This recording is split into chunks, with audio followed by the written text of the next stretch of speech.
Welcome to the channel and welcome to this review of Codex Astra Millitarum, the Imperial Guard.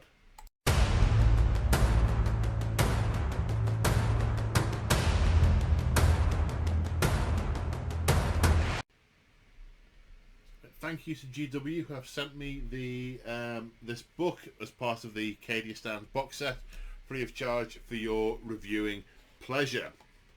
Now, today's review is going to be a little bit different to the ones I normally do. There's a lot I want to talk about with this book because it's one quite close to my heart. It's one that has been fleshed out a lot by a lot of the Black Library books, Caiaphas Cain, Gaunt's Ghosts, the Cadia series, to name just a few. So there's a lot of narrative to draw on when making armies. So I've had high expectations of the book, and I want to go through some stuff at high level first before starting to go through the book, and I'm going to try and avoid rambling about army composition and structure as much as I can, but we'll see how we go. I mean, I've got to be up early, but we'll see how we go. The first thing I want to do involves my mobile. So there is there are a significant number of the units that were in the previous codex that are no longer in this book. So I am going to go through the data sheets and go through what's gone. So, starting from the top. Colour Sergeant Knell, gone. Generic Command Squad is gone. We'll come back to that. Commissar Severina Rain, gone. Commissar Yarrick, gone. Company Commander, gone. Conscripts, gone. Crusaders, gone. Knight Commander Pask, gone. Castellan Creed, gone. Lord Commissar, gone.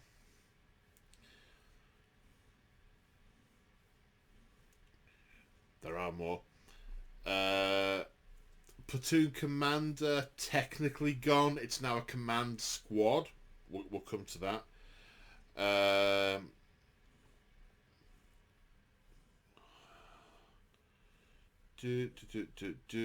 is at least one. Oh, the veterans, gone. Special weapons squads, gone. And Weird Vein Psychers, all gone. So those are units that are no longer in this codex. There was some speculation beforehand as to whether there would be something in the book that lets you take platoons in the old style without having to take individual choices for infantry squads, heavy weapon squads, and so on.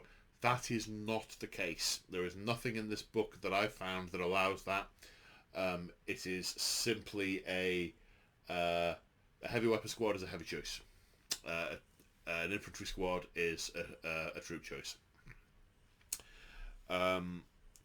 There are no rules for individual regiments in the book. There are regiment rules, but there's no option to pick Talon or Valhalla. There are a number of regiments where in the flavor text it says, like the Talon Desert Raiders, blah blah blah blah blah blah. So nothing forcing you to take anything specific, which also of course means that specific warlord traits, relics, stratagems, kind of, we'll come on to that, also gone. They are not a thing, and that leaves an interesting it's an interesting setup. So now to the book. So with that context, let's start looking at the book. Well, first off, I always like to start with the flavour text that's on the very first page. So we're still doing that. Astra Millitarum. They are the grist upon which the Imperium's war machine turns, the price mankind pays in blood to stave off extinction. They are the anvil upon which victories are forged, the hammer with which enemies are bludgeoned into submission. With rifle and cannon, with trench club and bayonet, these honest human grit do they throw back the nightmarish horrors. They are the soldiers of the Imperial Guard, and in their unrecorded deaths is unsullied duty made manifest. So, in terms of the background in the book,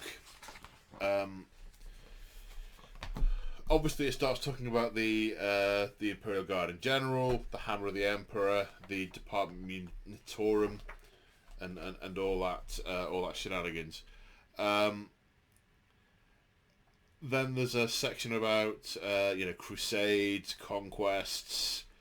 Talks about a lot of variety in the Imperial Guard. It's fairly, as far as I'm concerned. Then we've got a picture of the galaxy at war and notable Imperial Guard engagements, which, to be fair, are everywhere. I mean, everywhere. Section around the fall of Cadia and the era Indomitus and all the various Indomitus crusadings. Then a section on Lord Solar Leonatus. I'll be honest, I'm kind of ignoring the guy on the horse. He doesn't fit with my view of the Imperial Guard, so I'm pretending he doesn't exist. We have a section on the chain of command and regiments and high command and the theory, but then with galactic distances at play, the reality being quite different to the theory. And then, which I like, the book goes into different kinds of regiments and how they come about. And there are little sort of half-page ditties about famous regiments, like Cadia, like Mordium. But they're not a core part of the book. They're a half-page sort of entry in a manual around what is this regiment, a sort of Munitorum ledger type entry. It talks about, the first one it talks about combined armed regiments, which are basically, this allows you to play 40k your way, in so much as in extreme circumstances, and an especially skilled general might be given command of lots of individual units to use as a task force kind of thing. They form combined regiments and may consist of anything in the book. What it does say here, which I'm not, from a narrative point of view, I will be very surprised if anyone has really thought this through, but it says in here that new recruits are, with few exceptions, new recruits are never added to existing regiments. It's just a little thing about merging things together, and it's used as a, you might get some units of Cadian being merged with some units of Castichans being merged with some units of this. That's all kind of to support the way the book's been written. The biggest narrative stories, the Cadia series, Gaunt's Ghosts, Caiaphas Cain, they all talk about new recruits being sent from their home worlds and the regiments being reinforced and persisting. Otherwise, every regiment would just be a tapestry of merges. I don't like that at all. That's just been put in there as a throwaway comment, but potentially rewrites an awful lot of story. So I'm ignoring it. I'm pretending that isn't there. But that's just me. So yeah, we've got half a page on Cadia, half a page on Mordium, Kazakhstan Jungle Fighters. I'm not quite sure who these ones are. They look like Millitarum Regiment Profile Indiga. I'm not familiar with them. Stuff about Death Worlds. And then the Kazakhstan Warzone. Then it goes on about mechanised infantry regiments. It talks about them being very rare, or not very rare, but uncommon, in so much as anyone raising regiments on their world, they don't have enough chimeras to mechanise every regiment, so they will only raise a number of mechanised regiments, depending on the world, obviously. And it talks about how they're used, which I like. It talks about, rapid seizing of vital ground used to clearing paths through ruins, breaking through enemy lines, escape missions. I like the way they sort of elaborate on that. We've got a half page talking about Talon. And when I say a half page, I mean a picture, a heading. This is the same for all of them. And what, 5, 10, 15, 20... about 20 lines. That's what they're individually reduced to. It also talks about cavalry support being very relevant for mechanised regiments. The thing being, take Rough Riders. Then we have siege and artillery regiments, which I quite like. It starts talking about, it wasn't a particular way I had thought of them. It talks about, says they tend to have huge numbers of foot soldiers, huge numbers of infantry, as well as the ordnance pieces, some of which, very mobile, like basilisks, others, the field ordnance pieces and heavy weapons units put in place. And the rationale for the two things is the artillery blow holes in enemy fortifications, and then huge numbers of guardsmen just flood through them, and it's attrition. Was this the one where they were talking about Ogryns? I don't think it was. It talks about Krieg a lot in here. Each of the regiment sections sort of imply that there are certain units that really go well with them. Like I said, the mechanised infantry, it talks about horsey stab boom hat. Rough Riders, or horsey stab boom hat, as I shall now forevermore refer to them. Section on Krieg. A double section on the Sabbat Worlds. Half a page on Commissar Gaunt. Half a page on the Tanith. We'll come back to the Tanith. A section on Veresh, which look like Cadians painted blue. Basically, it's using the standard models, but in a different pattern to sort of go, these aren't just Cadians. You can do this in any colours you want, which is very true. And then infantry regiments. It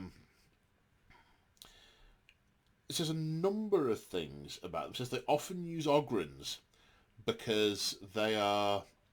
it says that they often have sort of combined... that have a lot of the decent weapons, like flamers, plasma guns, and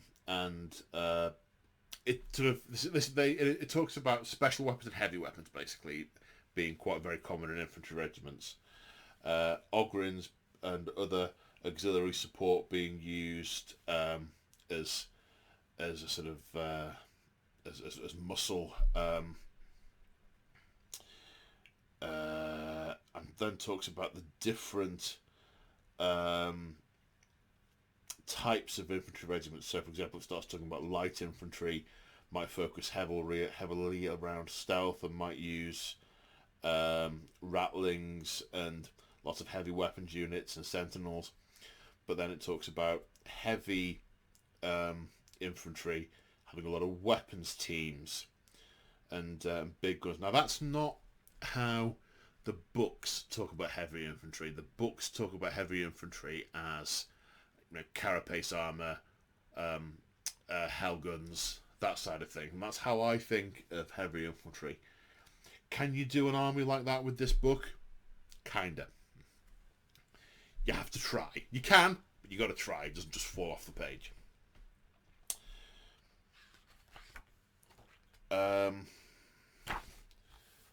Then armoured regiments. Lehman Russ tanks, hellhounds, super heavy tanks, and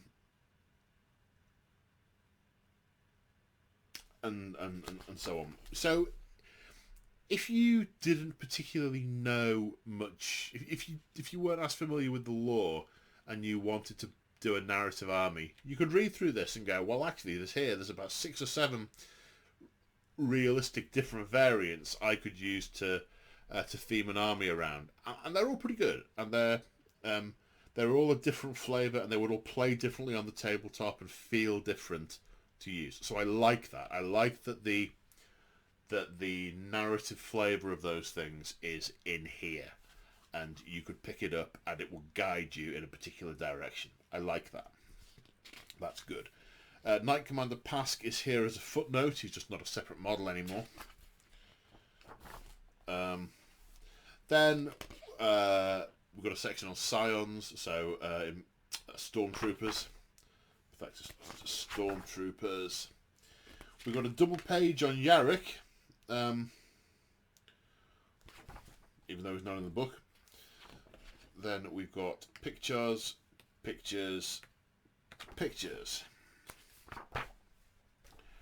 Now we're into the rules. So, where to start?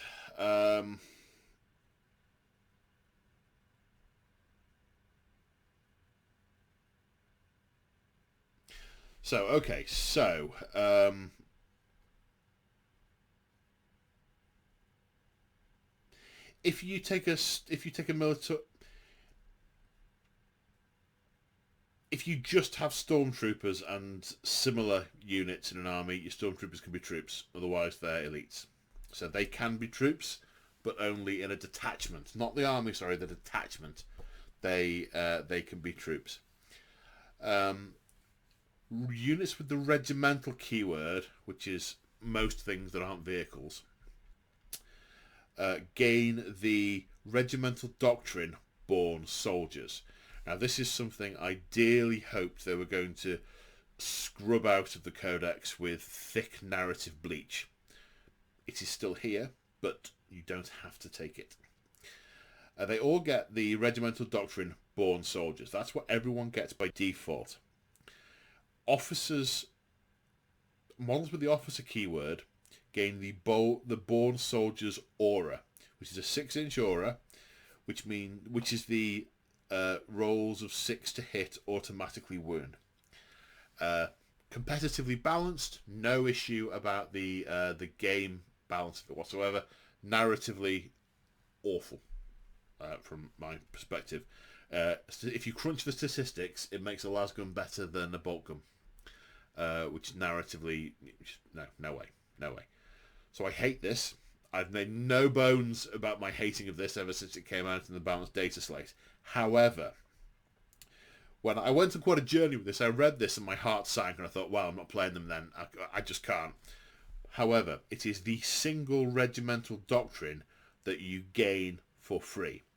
You may exchange that regimental doctrine for 2 others from a list of, looks like about about 18, 20, and they're good.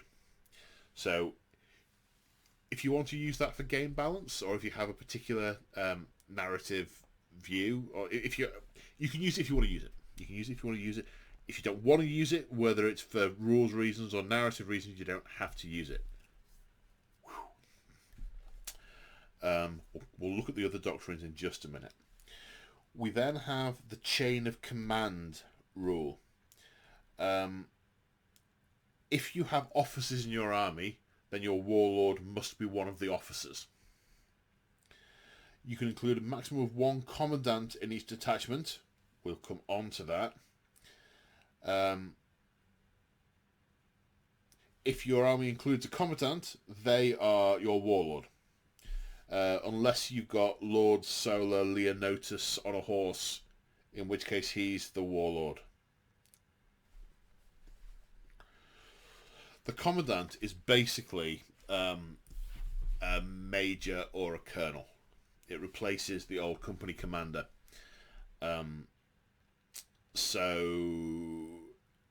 If you've got a major or if you've got one of those, they're your warlord.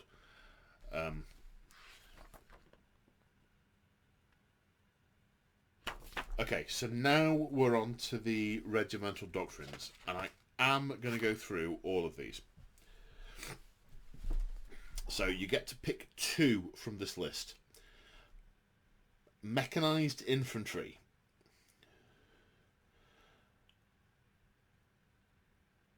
You can disembark after your transport vehicle has moved, apart from aircraft. Parade drill. If you remain stationary, your lasguns and hellguns become heavy 2 instead. Armoured superiority. Sentinels count as 3 models on when contesting objectives. Titanic models count as 10. All of the vehicles count as 5. Blitz division. It costs you half the number of command points to put.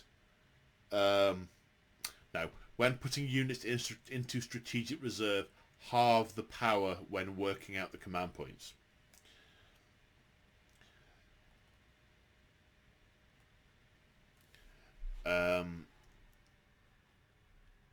In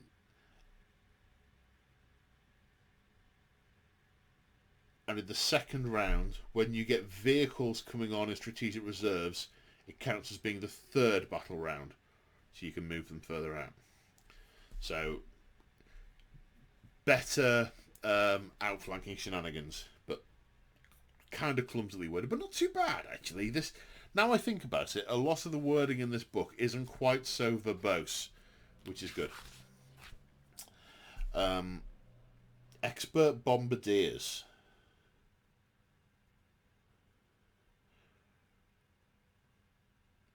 So if an artillery model is firing, and if the target is within 12 inches of a friendly Voxcaster or Sentinel, add 1 to hit. Heirloom weapons. Add 4 inches to the range characteristic of all weapons. And here's where it starts to say, blah blah blah blah blah, like those born by the first born of Vestroia, blah blah blah blah blah. So this isn't it kind of is the Vestroian doctrine, but it doesn't make your army Vestroian. But if you want to be Vestroian, you take that because it fits. And that's kind of a theme all the way through. Recon operators. Start the first battle round before the first turn begins. Infantry, cavalry, and sentinel units can make a normal move up to 6 inches. Trophy hunters. This is if you have this, you can only take 1. And this is no, it's not the Catachin one, although it feels like it should be the Catachin one. Each time you make an attack against a monster or a vehicle, add 1 to strength. Trophy hunters. Grim demeanor. Ignore modifiers to combat attrition. That's the Valhalla one, but not actually Valhalla. Just says it in the flavor text. Brutal strength. Some hail from death worlds, such as Katachan, blah blah blah blah blah. Infantry do not suffer the penalty for moving and firing heavy weapons. And if you charge, were charged, or heroically intervene, you add 1 to strength. Veteran guerrillas. If you're shooting at a target within 18 inches, they don't get cover. Elite sharpshooters. Reroll 1s to hit. Cult of Sacrifice.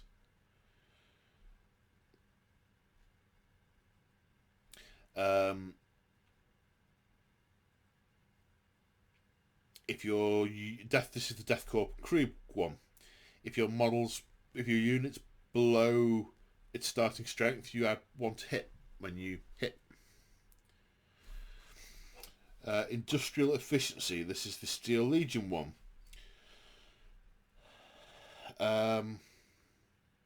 Turns AP -1 into AP 0. And Swift as the Wind. This is the Talon one. Add an inch move to all infantry and artillery models and 2 inches to all other models, and add 1 to charge rolls. Super fast. So there's a lot of choice there. There's a lot of nice stuff.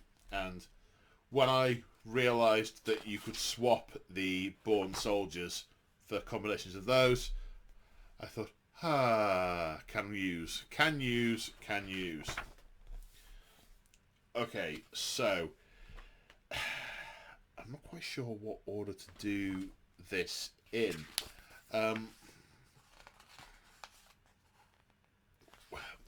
We've got stratagems. I'm going to come back to the stratagems. Hopefully I won't forget, but I'm going to come back to the stratagems once I've gone through some of the other stuff. There are tank ace rules. I'm not going to go through those. It's an upgrade for points to particular vehicles. The Psychana discipline for the primary psychers I'm not going to go through. Warlord traits again. Or the relics. Although I will say with the relics is there are now 3 pages of them, and none of them are specific to regiments, because they can't, because there are no specific regiments in the book. There are other things I'm going to go through there. So when I went to the data sheets section, so abilities, turret weapons. I think this has already been on the community pages, but turret weapons on tanks are now do something specific.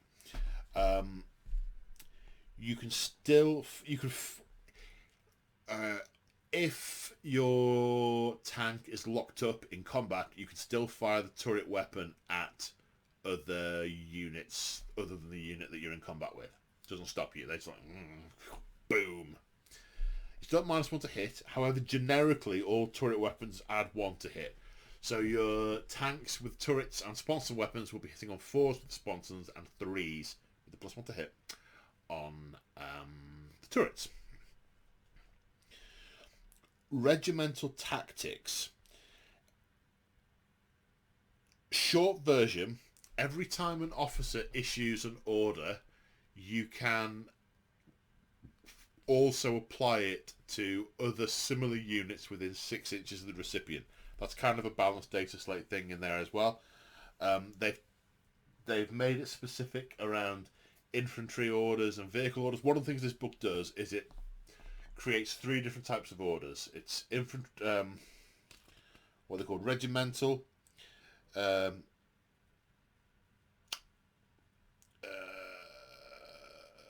mechanized, and perfectus. Now, one thing that is nice to see here, this is where things are a little bit wordy, but if you think way back to the 9th Ed rulebook, where they had little sections beneath all the verbiage where they just had a few bullet points that summarised it, they've done that in here, which is nice. I like that. So, just going on those points, officers issue orders in the command phase. The types and number of the orders that an officer knows are on their data sheet. Regimental and Prefectus orders select one friendly platoon within 6 inches. So Prefectus orders are basically commissars. Commissars can issue orders now. I like that a lot. Also, your Scion Command Squad can do these as well. Mechanized orders select one friendly squadron unit within 12 inches. And then whichever one you're doing, you get to sort of cast it to all of them in a radius. So it's beneficial to keep units close by. A unit can only be affected by one order at a time. So it doesn't happen in the shooting phase anymore, or at the start of the shooting phase. You play them in the hero phase, then you resolve them at the appropriate time. Command phase. Been playing a lot of AOS.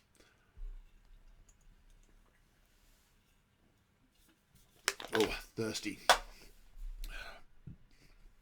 There's also a special rule for disembarking officers. Officers that have just got out of transport vehicles can issue all their orders, but you don't get the bubble effect. It just goes to the one unit, not the adjacent ones. Okay, so regimental orders. First rank fire, second rank fire turns las guns to heavy 3. Take aim adds 1 to hit and improves the armor pen by 1. Fixed bayonets adds 1 to hit roll and improves the armor pen by 1.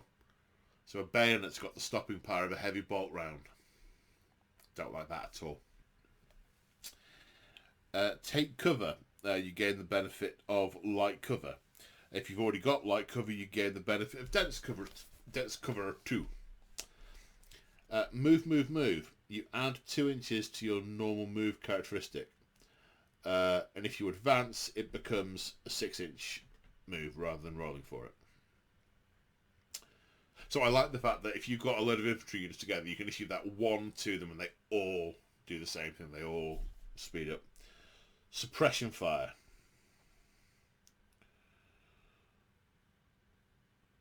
Select one enemy infantry unit. You can only shoot out that unit with the affected models. If you score 5 or more hits, they become suppressed or pinned, in so much as they are -1 to hit the next turn. I can see that being narratively jarring, where las fire starts to suppress Chaos Marines, but not the least narrative thing I've ever read.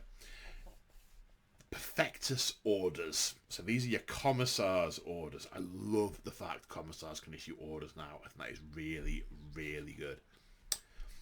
Forwards for the Emperor. If you moved or advanced, you count as having remained stationary. Duty and honour. A unit which fell back or advanced can shoot and perform actions without... No, can still perform actions in a turn in which it fell back or advanced without the action failing. Get back in the fight. Until the start of your next command phase, unit is eligible to shoot or charge, but not both, in a turn in which it fell back. I like that. Fall back. Get back in the fight. So your entire infantry line steps backwards. Get back in the fight. Ooh, better shoot it.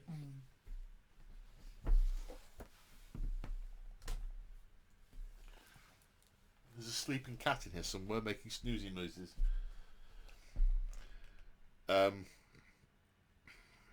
At all costs, unit gains the obsec rule.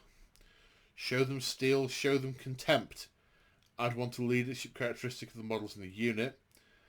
And on a 5+, they shrug mortal wounds on a 5 or more. I'm not sure about that. You've had your head evaporated by witchfire. That's alright, just tell them you're not bothered by it. It's fine. Not sure about that one. Remain vigilant. Reinforcements cannot be set up within 12 inches. And Overwatch on a 5+ rather than a 6+.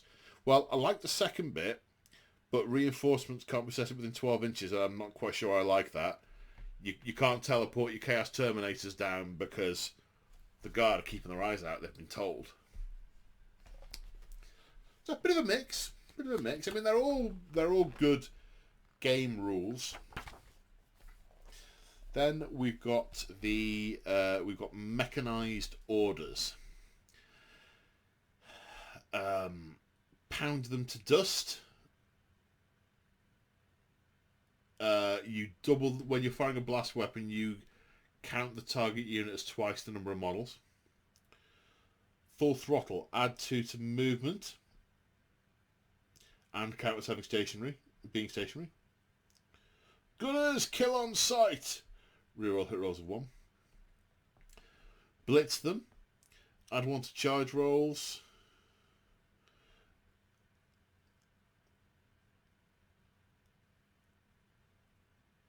And if the unit's got a dozer blade, when you charge at a particular enemy unit, you can do mortal wounds to them. Basically, you can try and run them over, or tank shock, we used to call that back in the day. Shock and awe gains obsec, so you can make your layman russes obsec. Pinning fire, which is the same. Okay, different use of words. It's the same principle as suppression fire, but it reduces their move. Okay, that's cool. Right, now we're on to data sheets. So,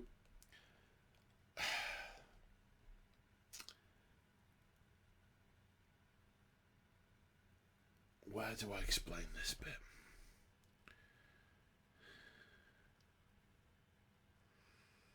Okay, so we're on Lord Solar Leonotus. I'm going to ignore him. Ursula Creed is the new Cadian Supreme person. The Castellan is a Cadian Castellan. It has the Cadian keyword. Now, yes, I said there were no such things as particular regiments, and there aren't. But certain units in the book have got keywords that associate them to regiments. So, for example, the Rough Riders all are Attilan Rough Riders. Shock troops are all Cadian shock troops. Castellans are all Cadian Castellans. And that affects the stratagems you can play on them. So the Cadian units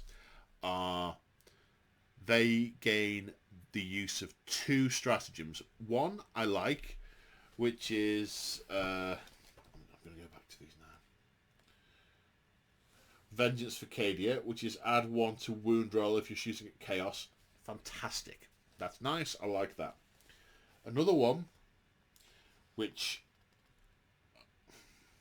called Cadia Stands, which is transhuman physiology.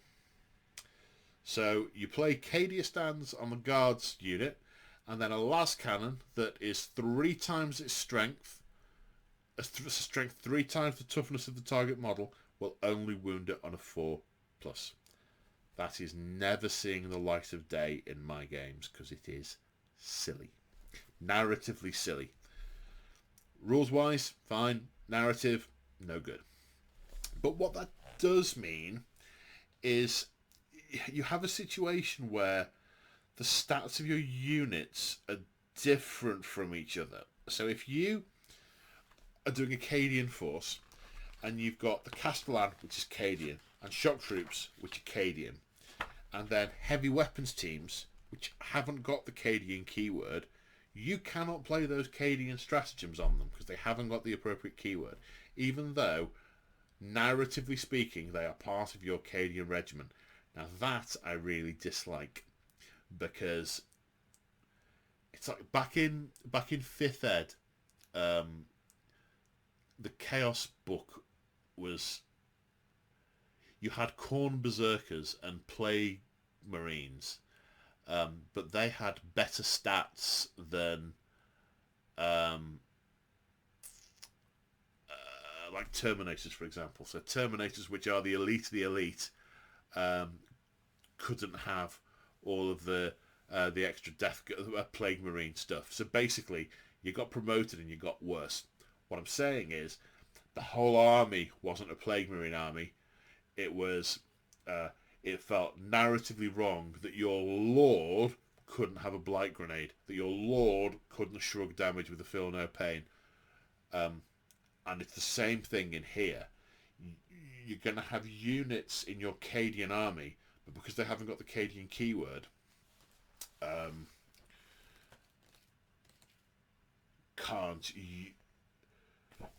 don't feel the same as the Cadians. And there's another example of it. So, I'm going to skip on a little bit. So, Gaunt's Ghosts, for example, have got rules for Covert Stealth, the Tanith Camo Cloak, and the Straight Silver Knife as a weapon. While Gaunt's Ghosts is an HQ choice of 6 models. If I'm playing a Tanith regiment, I want to have every model having a Tanith Camo Cloak and a Straight Silver Knife. But I can't, because I can't make the whole army Tanith. So, as I said before, it depends what you want to try and build as to whether or not it feels okay from a narrative point of view. So this, for me, I couldn't use this book to play a Tanith army because they couldn't all have straight silver knives and Tanith camo cloaks. Can I use this book to do a Valhallan army? Yes, I can, because there are no units with the Valhallan keyword that have extra rules.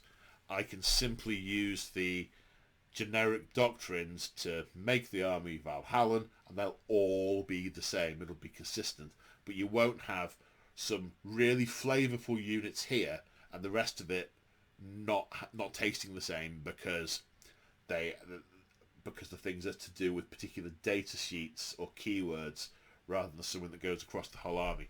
So that is,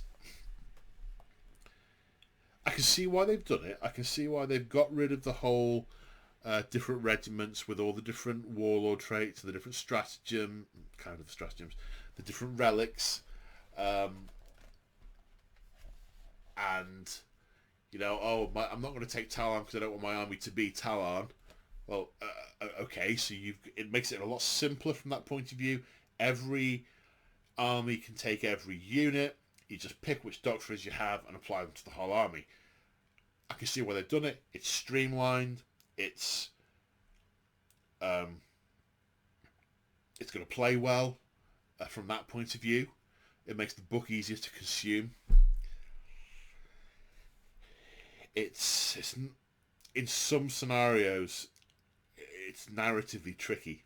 It's narratively very tricky for me. So, for instance, the Castellan is the senior officer model. So you don't have company commanders anymore. You have Cadian Castellans. So you can take if you want a major or a colonel, you have to take this. And it has the Cadian keyword and it's described as Cadian. It doesn't have anything in its rules that make it massively Cadian. But you could have a scenario where you've built a Valhallan army, for using Valhalla as an example, and you are able to, or your opponent chooses to then play Vengeance for Cadia on some of the Valhallan units because those units inherently have the Cadian keyword and there's no other way of doing it. So your commander can always have transhuman physiology. Doesn't matter because all the Castellans have the Cadian keyword. You can always use it. Feels wrong. Doesn't speak to the narrative bunny in me. But other than that, the Castellan's fine. It's a two-order officer, which is fine. Tank commander is basically a Layman Russ. Doesn't explicitly say it's a Layman Russ. Doesn't have a Layman Russ keyword, but it's basically a Layman Russ. Then you have the platoon command squad, and you also have Acadian command squad. The Cadian command squad has the Cadian keyword. It can have a banner, but that appears on the face of it. That's the only real difference. I think there must be other differences. In the platoon command squad, the regular one, any number of guardsmen can have special weapons. It can also be a heavy weapons team. The Cadian one can't have a heavy weapons team, and can only have one special weapon. So I guess that's the difference. It's more close combat leaning, the Cadian unit, but other than that, it's pretty similar. The platoon commander and also the Cadian commander,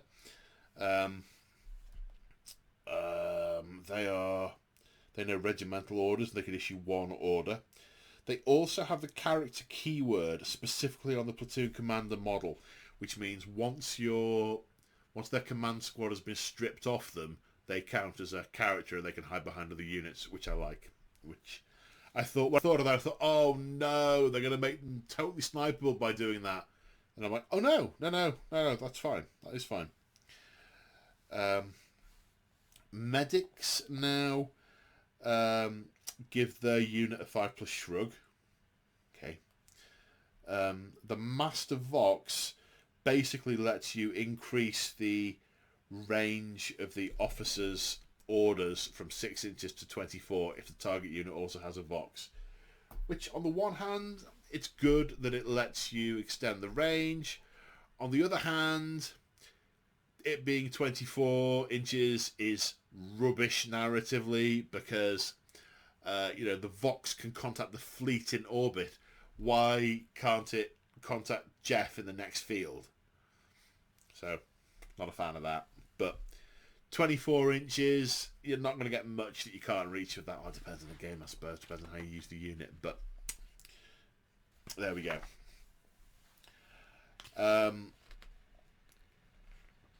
Then there's Iron Hand Strachan. He's fine. Primaris Psyker is now a 2 psychic power Psyker. I don't know if he was before. I've talked briefly about Gaunt's Ghosts. Regimental Attaches and Bodyguards. Short version is there's a Master of Ordnance, Officer of the Fleet, and Astropath, a generic Ogren Bodyguard, and specifically Nork Dedog. The short version is you can add one of these to a command squad.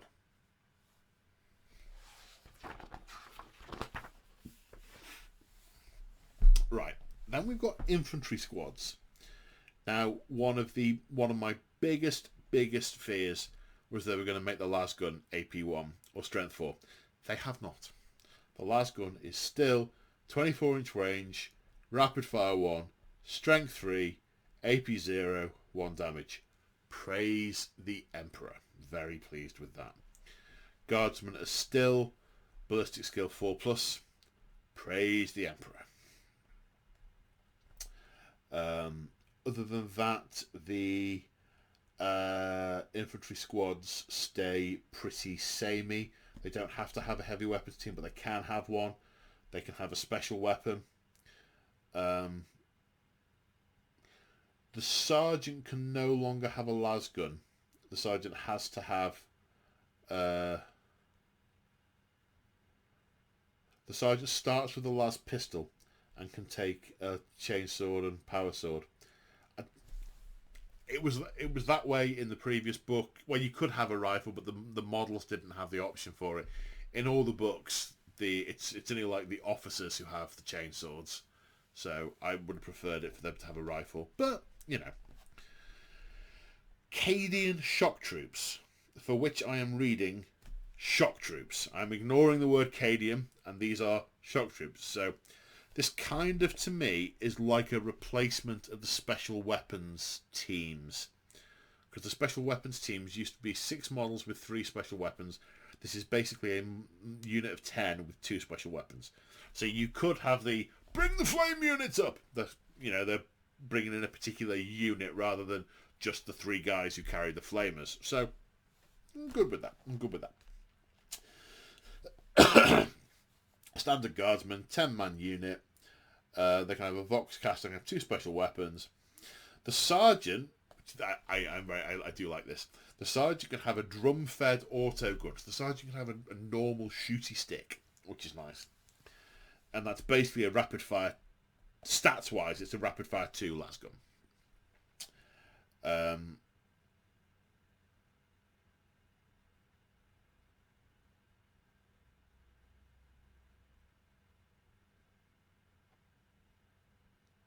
Interestingly, in the war gear options, it says 2 shock troopers can have one of the following: flamer, grenade launcher, melter gun, plasma gun.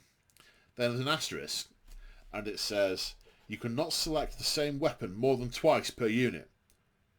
I assume it meant to say more than once, because you get one of each in the box.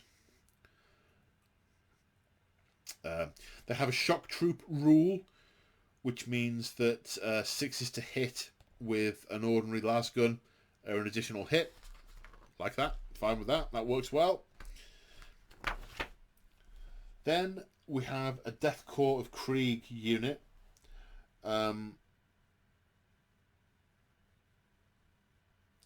Which I think is pretty similar to the kill team, the Death Corps of Krieg kill team. 2 special weapons, a Vox caster, a medikit, a plasma pistol, a power sword, a bolt gun. Cannot select the same weapon more than twice per unit. Says it again there. This model's las gun cannot be replaced, etc, etc, etc. Then there is a Death Corps rule. Each time an attack is made by this unit, an unmodified wound roll of 1 or 2 fails. So, I'm not a fan of that for the reasons I discussed earlier. However, it comes back to the same point. You want to do a whole Death Corps of Krieg army. Your general's Death Corps of Krieg, but they don't have the Death Corps rule, and there's no way of giving it to them.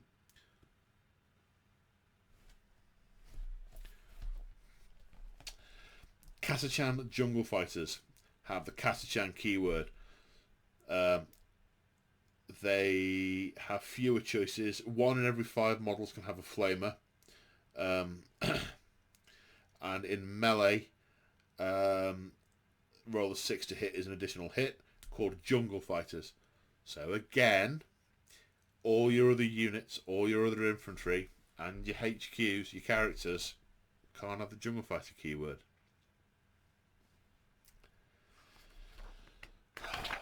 Makes me sad. Makes me sad. Okay, Casgrim. Casgrim, I think are interesting. Now, there's some stuff I really like with Casgrim. It barely mentions the what they are, where they come from, why they exist. They're very, very similar to the Stormtroopers in profile. Very, very similar. They have a warrior elite rule. When you add the unit to your army, you can select one doctrine that no other unit from your army has. This unit has that doctrine in addition to any others it has. I really, really like that. It's a unit of specialist veterans that have got a particular skill, whatever that skill might be. That is really superb. They do, however, have the Cadian keyword. And this is where I started looking at, okay, so how do I do a heavy infantry platoon from a heavy infantry regiment with carapace armour and hot shots? And I'm like, oh yeah, Casgrim. And they're like, but the command squad can't have hell guns, and the command squad can't have carapace armour. So how do I do it? I'm like, I can't really do it. Can't think of a way to do it. And then I'm like, okay, well, how does a regiment have stormtroopers? Well, if they're having stormtroopers, why don't they just have stormtroopers rather than Casgrim? I don't know. There's been virtually no explanation as to who, what, what they are, why they're here, how they fit into things, how they fit into structure. None. They do have the Cadian keyword, as you might expect. Regimental preachers are here. They don't have the The groups they can use, interestingly, they no longer have the Ministorum keyword. They just have the Astra Millitarum keyword. Same with the tech priests, wherever they've got. Oh yeah, the regimental engine seer. So there's no cross. Back in the 8th ed books, you could say, oh, well, they're part of this this conclave or this Forge World, so they get their little things as well. Kind of nice, bit untidy. No great loss, I don't think. Commissars are elites. They are not HQs. There are no lords or various different variants. They come with a bolt pistol and a chainsword. They can replace the bolt pistol with a plasma pistol. They can replace the chainsword with a power sword. They are their options. I have a nice commissar model of a guy with a power fist reading from a book. Sad times. He's got some lovely rules. He can issue an order.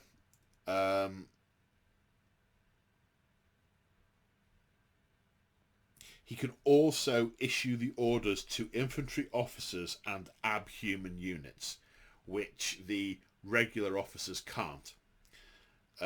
The bubble doesn't apply; it just goes to the one unit. So this guy, these folks can give orders to Ogrins, which the ordinary officers can't. Has a couple of nice rules. Summary execution. Once per turn, when a friendly unit fails a morale test, you can use this ability. If it does until the end of the phase, each time a combat attrition test is taken, it is automatically passed. Or in other words, the one that dies, they all start to run away. The one that actually dies is the one the commissar shoots, and they all stop still. Nice, very nice. Political Overwatch. For every commandant or command squad unit in the army, you get to take a commissar without taking up a slot.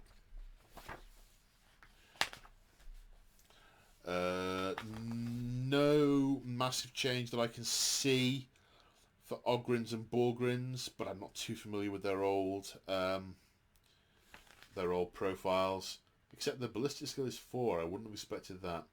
But the unit sizes are capped at 6. It's a bonehead plus 2 to 5.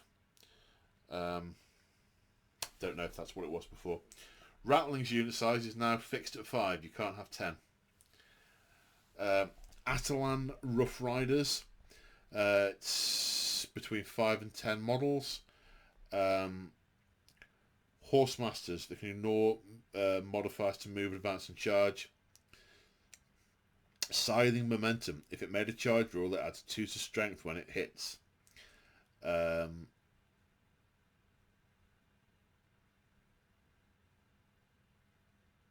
have the Atalan keyword, which is has a stratagem associated with it. I'm interested to see if the kit does non-Atalan Rough Riders. Because I would want to put different heads on these. Because if I was doing a regiment, if I was doing a mechanised regiment, because they talk in a lot of the Carthus Kane books, when they're parading, they talk about following the horses and it being an indignity that they're driving through all the horse muck because they have Rough Riders.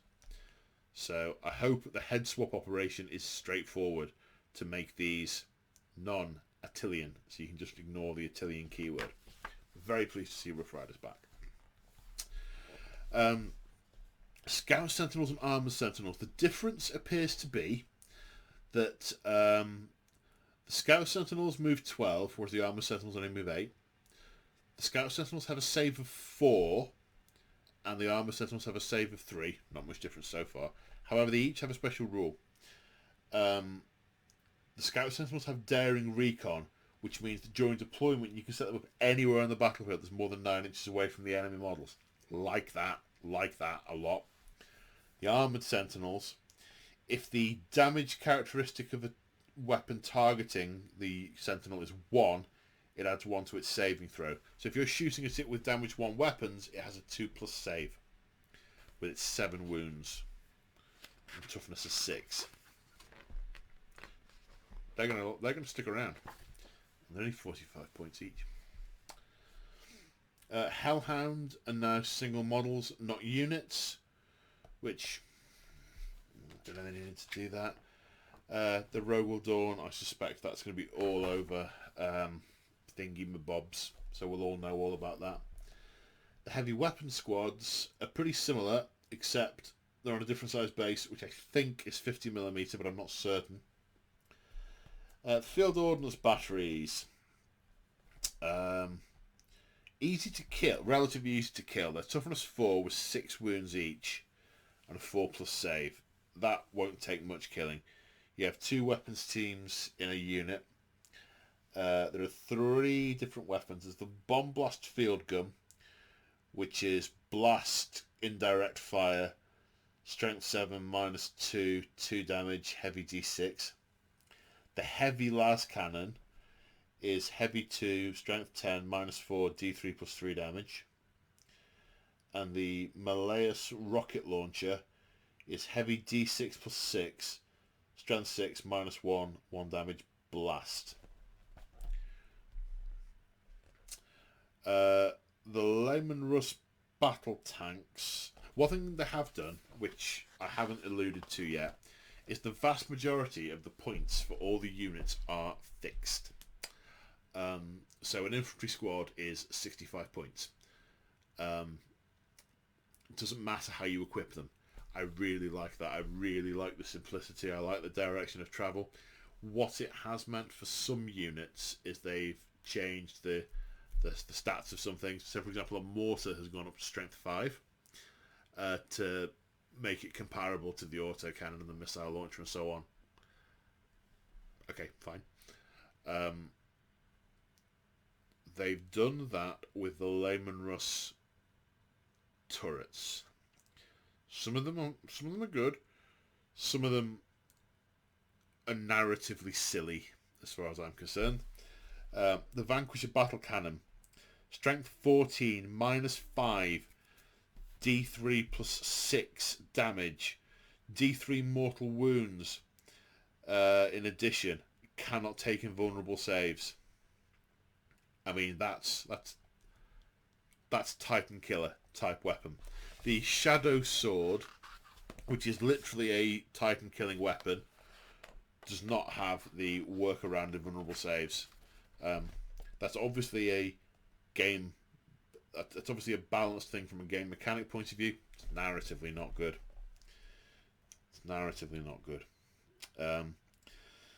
So that's the Punisher Gatling Cannon is heavy 20, strength 6 -1 now. The generic battle cannon is heavy d6 + 3, strength 8, -2, 3 damage. The Exterminator autocannon is heavy 6, strength 8, -2, 2 damage. The Plasma Cannon is heavy d6 + 3 and either 7 -4, 2 or 8 -4, 3. The Eradicator Nova Cannon ignores light cover, blast, 6 + d3, strength 6, -2, 2 damage. That's a marine killer, but what isn't these days? And the Demolisher Cannon, heavy d6, strength 10, -3, d3 + 3 damage, blast. That's the only one that doesn't really seem to have changed very much. Oh, such thirsty work.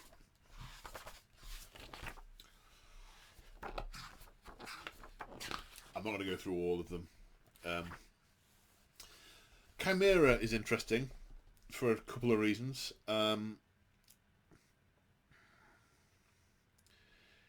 11 wounds, toughness 7, 3+ save. Mobile command vehicle means that officers can issue commands whilst they're embarked. Nice, very nice. Nice, Jazz Club. If you give a unit armoured tracks, then damage 1 ranged attacks, you add 1 to your save, similar to the Doodah, what's it? The thingy guy. Sentinel. So you can make them tougher. I don't know how many points the armoured tracks are. Dozer Blade ignores all your modifiers to move, advance, and charge. The multi-laser is one thing I was very interested to see what they did with. I hope they didn't overpower it too much, but I also hope they didn't undersell it. I like what they've done. They've given it an extra shot and 1 point of AP. So it's heavy 4, strength 6, -1, 1 damage. That feels right for a multi-laser when you consider its position between the las gun and the las cannon. I like that. I like that. The las gun array, they've just made very simple. It's just a single stat line rather than there being 2. It's rapid fire 6. They could have put on can only be used if a unit is embarked in the vehicle. They didn't, so the chimeras can fire those arrays even if there aren't units embarked. I mean, I won't be, but you can. I'm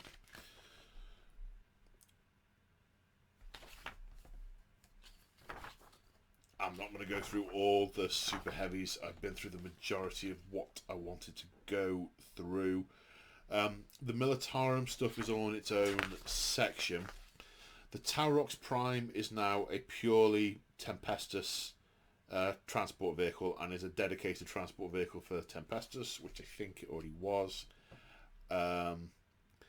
Tempestus Command Squad, so it's a Prime with some Scions as one unit now, and that is an officer that can issue one order. Oh, it's regimental orders it knows, not Perfectus orders. I thought it was Perfectus. Gets aerial drop as it did before, deep strike. The Scions get deep strike as they did before. Stormtroopers,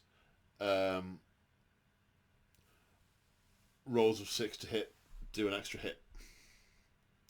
Oh, I should mention, I don't think this was the case before. Hellguns, or Hotshot Las Guns as they're otherwise known, are now 24-inch range. Still rapid fire 1, strength 3, -2. But I've got that 24-inch range now. Then there's some Crusade rules. I never go through those. Yeah, and the vast majority of these units, the basic cost of everything is factored in. It's not quite true with the Layman Russ, where you take extra things like las cannons or multi-melters rather than heavy bolters for your sponsors. You have to pay for those, but it's a very small list compared to what there was before. It's all on 2 pages. No, it's not. The Lords of War are on the other page. But the infantry squad, 1 cost. Alright, plasma pistol and power sword are there as well, but shock troops 1 cost, jungle fighters 1 cost, death corps a couple of things cost, but not a lot. The command squads similar. It's the melee weapons, the power swords, power fists that cost, but nothing else. Very, very much more straightforward for building lists. I like the simplicity of that. It helps my tiny little mind. Obviously, you'll get a lot of min-maxing in certain circles, but I don't imagine in those circles people care. I think that's all right in those circles. It's not in mine, but people wouldn't do it in my circles. Different circles. The Venn diagram, the overlap between the two, very small. So, I'm just going to go back and have a scooch at the stratagems.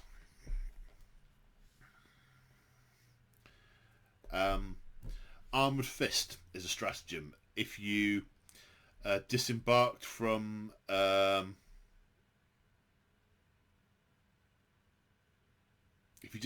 transport and you shoot the nearest enemy unit, you can reroll to wound. Nice. Vengeance for Cadia and Cadia stands I mentioned. Ingrained Precision. This makes the auto wounding on a 6, auto wounding on a 5 if you're using the auto wounding. Overlapping Fields of Fire.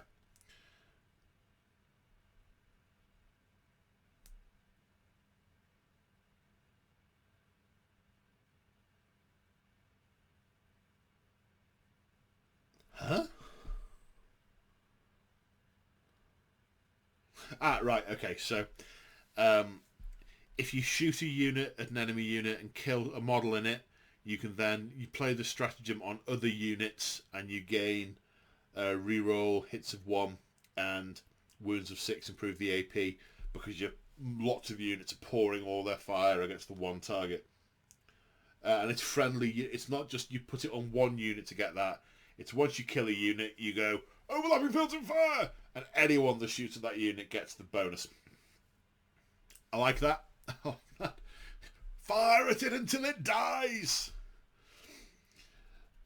Volley fire. Infantry squad can counters remain stationary. Nice. Experienced eye. Cascarin unit improves the armor pen by 1. Yep, fine. Experienced eye. Stormtroopers. Yep. Armor joints. All that good stuff. Immovable indoctrination.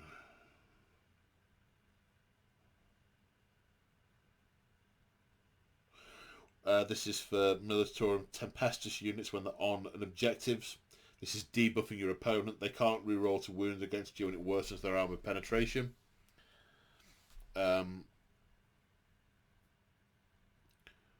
Relentless. This is letting a vehicle count as being on higher wounds than it actually is. Field promotion. I really like this just because it's so narratively fluffy. I really love it.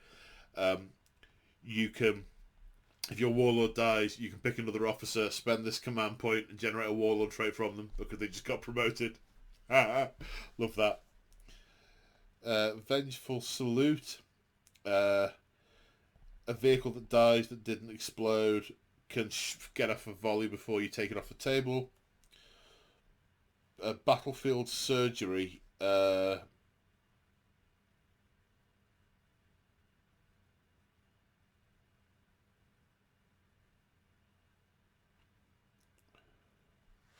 okay, sorry, for a minute I wasn't sure which unit you could use it on. So a command point, you can put D3 dead models back into your command squad using your medic. That's handy.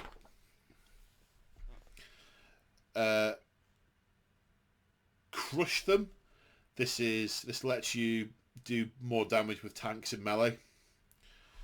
Fire on my position. When a Voxcaster model is removed by a melee attack, you can basically do mortal wounds to nearby units. The cost of this is cheaper if you're Cult of Sacrifice, which I think is Death Corps of Krieg.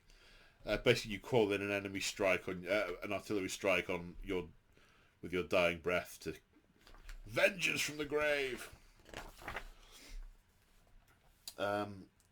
Orbital interference is nice. You can use the officer of the fleet to hamper your opponent's reinforcements. Basically, he gets the fleet in orbit to do some fleety maneuver shenanigans that interrupt a reinforcement run or assault a ship that's about to do a teleportation or whatever it might be to interrupt that. I like that. That's very good.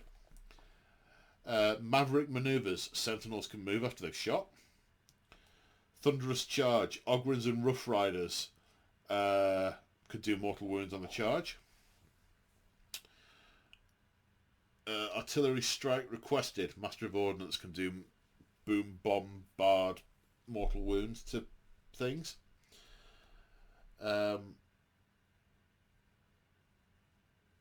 Acceptable losses. It's a little bit wordy, this one. But from what I'm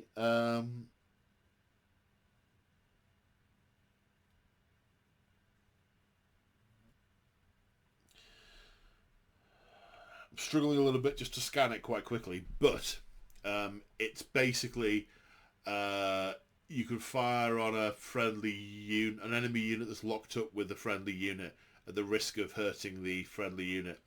So if your unit of guardsmen is being mown down by Khorne berserkers, the officer is going to go, "Open fire! All weapons!" You might hit your own guys, but you know what? They were going to be dead anyway.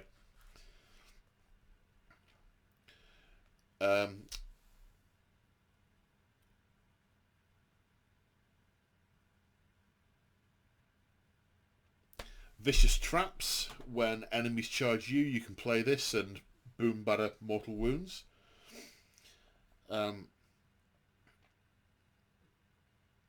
Fainting Strike. Rough Riders can fall back and either fire or charge.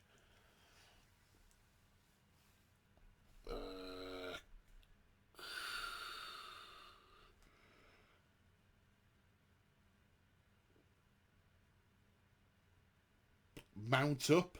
There are a couple I'm skipping over, but Mount Up. Embark in a transport unit after you've fired. Overcharged las cells can inflict mortal wounds with hot shots to a maximum of 6 mortal wounds. I hate that. If it's saying it's a maximum of 6 mortal wounds, then it hasn't been costed correctly.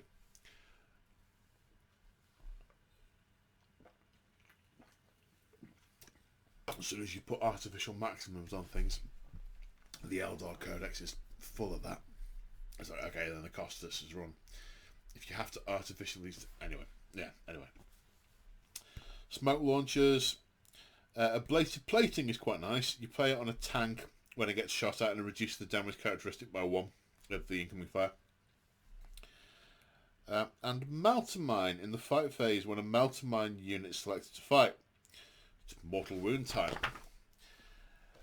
And that... I mean, there are some other bits that I'm not going through. So that is the Guard Codex. My feelings are very mixed with it, to summarise.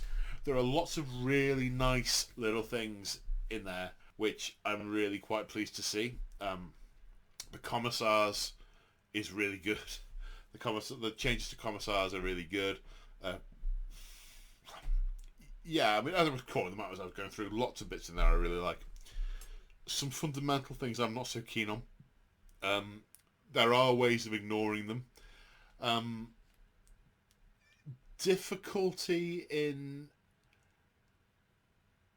building some types of narrative armies. I can see some players of certain regiments will be quite unhappy with the book. Or at least if I played those regiments, I would be potentially quite unhappy. So, all in all, I don't think it... I had hoped it would make it easier to build narrative armies than the 8th Ed Codex. I don't think it's done that. I think they're about as easy or as difficult as they were before, but differently so. It has ironed out a few things that I wasn't so keen on. So, and the way the book is structured is good. It's not particularly verbose. I like the way they've referred to the various different regiment types. That's very good. So yeah, mixed bag. And on that happy note, we will end there. I hope you've found this informative. And yeah.